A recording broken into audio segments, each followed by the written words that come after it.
So, my sister, she graduated. Hindi ko masyado napansin. I asked for the whole weekend off because like, we're gonna...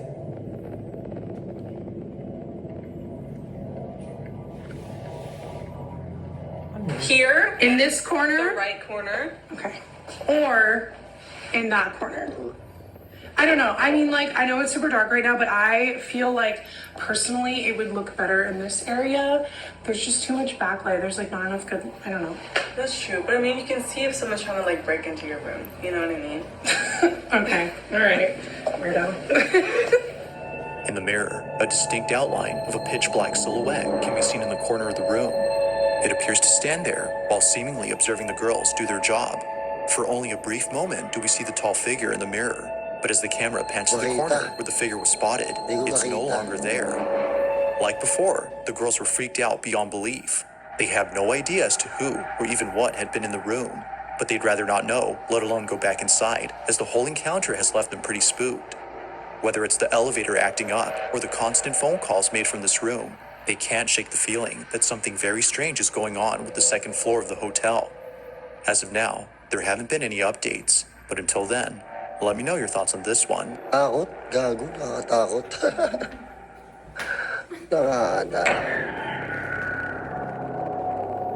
Now this next video comes from a man who, while being alone at home, spots something out of the corner of his eye.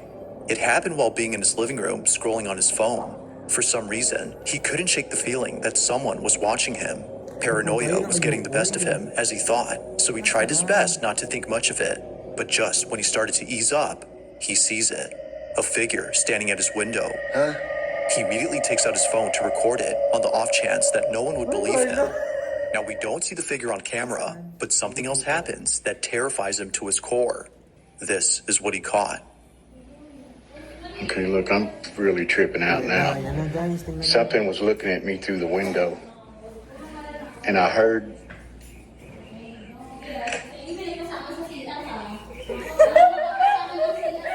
I'm freaking out. Wait lang, ito na yung last eh. Retail.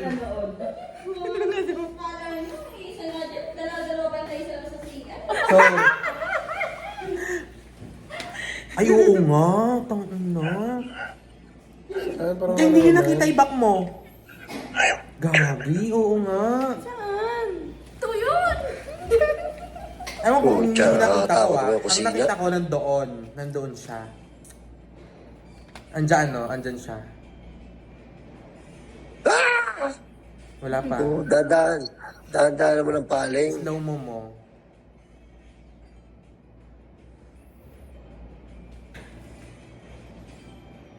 Diyan ko siya nakita.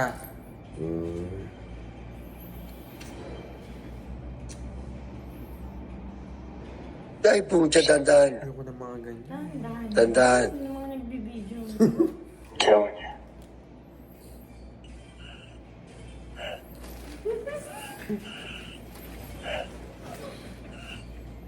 Hindi siya makaalis sa isang pwesto, no? Ay! Enough. Gago, kutsilina, kutsilina. Parang What nakita initially ko. comes Ayun, off sir, as just a tignan mo, video of tignan mo. someone being paranoid May is in fact makikita ka footage dito, of may something window completely dyan, diba? different. Makikita This is mo made yun. obvious by the Wala. sudden movement of kitchen items. But even before that, the man's ako overwhelming na sense of malikmata lang unease ako makes eh. it clear that something strange is going on. Whatever it might be that's happening, the man hopes to get more of it on camera. And even if he doesn't, Ayan, no? then at least he can Ay, rest wala, assured wala. that this was captured. Yung binato ba? Ay, wala. Wala Creepy. talaga ang figure. Meron. Kasi papakita yun eh kung may figure. Nakakatakot mo. Ay, natingnan mo. Dito siya eh.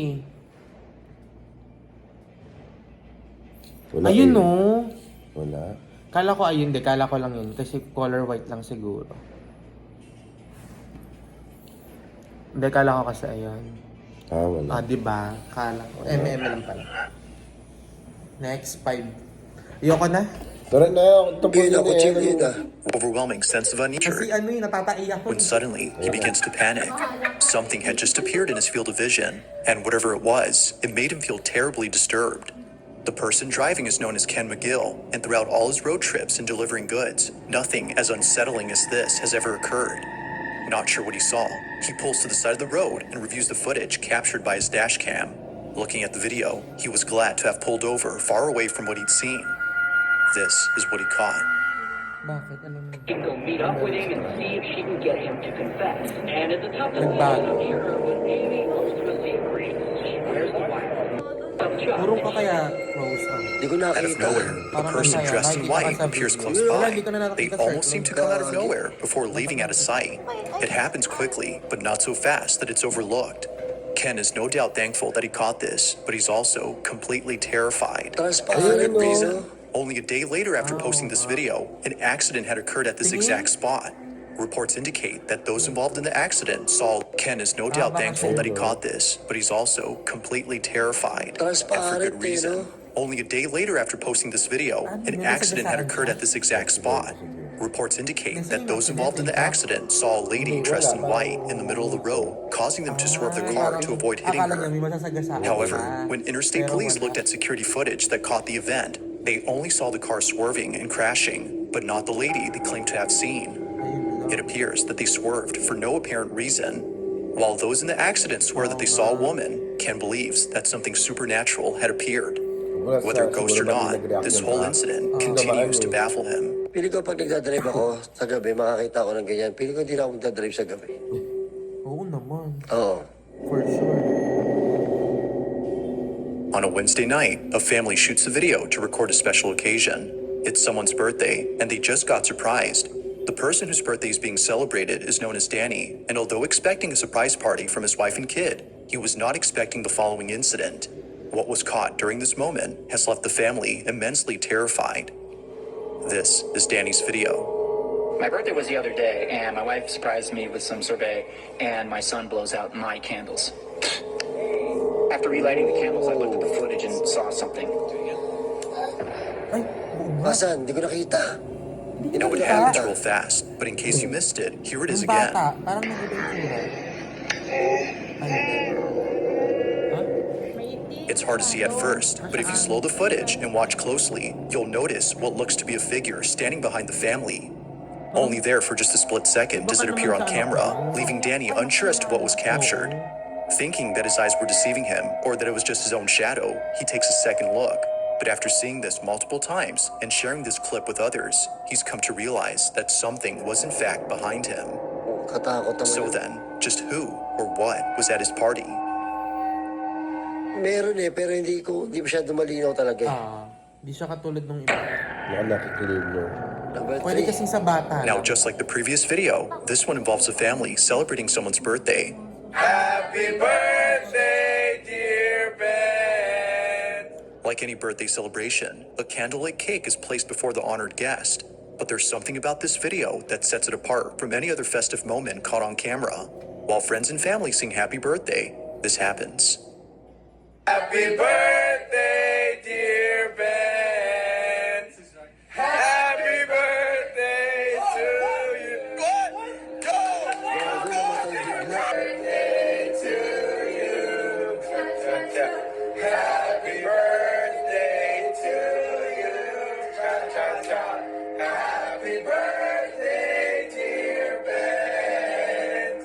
Happy birthday. Gagi, may humipad. May humihip. Just like viewers, Ben, the birthday boy, is caught off guard upon seeing smoke rise from his cake.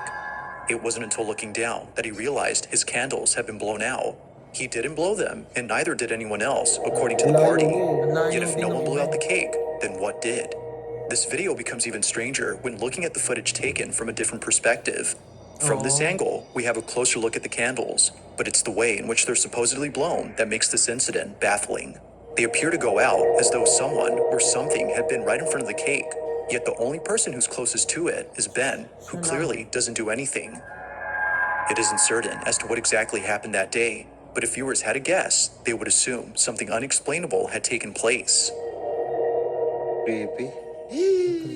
If you caught something creepy on camera, send them over to Scary Video's video. Last two.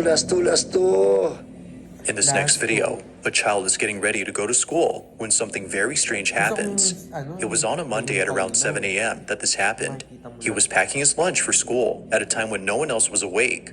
It was just him, alone downstairs in the kitchen. This is where the mother claims to have heard her son screaming out of his lungs in the most gut-wrenching manner. The video captures this, but there's also something else that's caught that no one in the family could explain. This is their footage.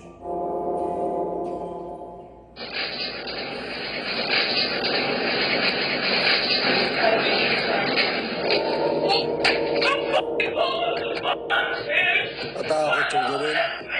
Ang linaw. A voice with perfect clarity is heard Ang on camera. linaw. The mother's son claims that it came from the kitchen, yet no one had been downstairs during this time. The whole space was empty, apart from her son being there. But as it seems, he wasn't alone. Now this whole incident gets even creepier when listening to the story provided by the mother. According to her, this is what happened after her son came bolting into the bedroom upstairs. He said that he heard a voice coming from the cabinets that said to him, "How did you find me?" Where he dropped his noodles, he ran upstairs, came busting in my room, jumping all over my bed, hiding in the corner, screaming and hollering, saying he didn't want to die. Somebody was in the house, telling me to get mine because somebody was in the house. And I'm like, and he finally did get a little bit quiet. We started hearing footsteps. I mean, big, heavy feet coming up the stairs. So, like, now at this point, I'm terrified. I throw my robe on. I push him into the room with his brothers. As she states, the sound of footsteps going up the staircase was heard just moments after her son came running into the room. Everyone else had been inside the room, so she had no clue as to who was on the staircase. But after watching this video, she now knows. Either someone was actually there, or, as many believe, something beyond comprehension had paid them a visit. Ang linaw nun, ang linaw na sinabi. Whatever the case might be, her son's guttural scream will stand out as the most horrifying part about this incident, according to the mother. Ito na, number 1 na. Takot ako dito. Ibang takot. In this last video, a couple of nurses are working the night shift at a hospital in Dallas, Texas, when things get very strange. This video was taken on a certain floor of this hospital where many patients claim to have seen unexplainable things. On this particular night, 2 nurses are cleaning up a medical station when this is captured.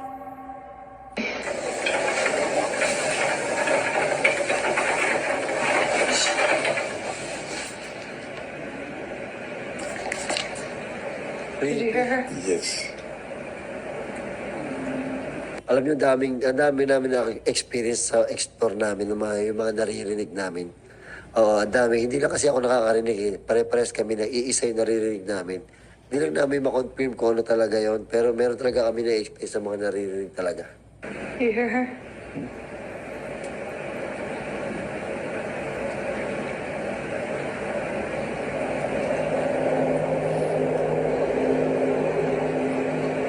سيدنا زوجك وقلت لك في وضع It's very faint, but if you raise the volume, you'll hear what sounds like a little girl humming or even giggling. You hear her? It's easy to miss the first time, but upon hearing it, you won't miss it again. You'll notice this after watching the following video, in which another nurse at the same hospital captures this.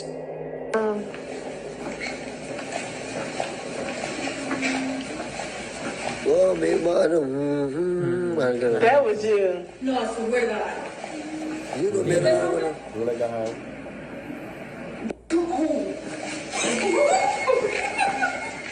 Once again, the same humming sound is heard. Keep in mind that no one was occupying these rooms during this time, ruling out the possibility of this having been a patient, or at least a physical one, because apparently, nurses believe that the humming sound is being made by the spirit of a little girl who was once a patient at this hospital but passed away. Whether or not that's the case remains uncertain, but regardless, this video is still a mystery as no one at the hospital knows who's making these humming noises. Next. Like most videos, there has yet to be a definitive explanation for what happened. Oo, maganda to. Creepy.